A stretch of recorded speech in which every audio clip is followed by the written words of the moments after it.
Serena, totoo nga ba? Maalamat at mahiwagang nilalang.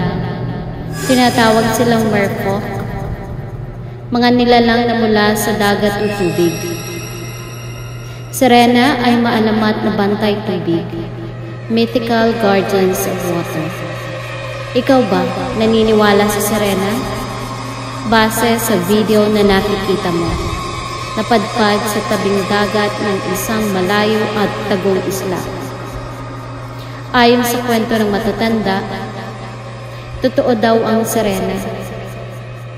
Ngunit sa pag-aaral ng mga siyentipiko, wala pang makakapagpatunay. Sinasabing isa lamang itong haka-haka, ngunit sa kwento ng mga nakasaksi, totoong may Serena. Ikaw, naniniwala ka ba?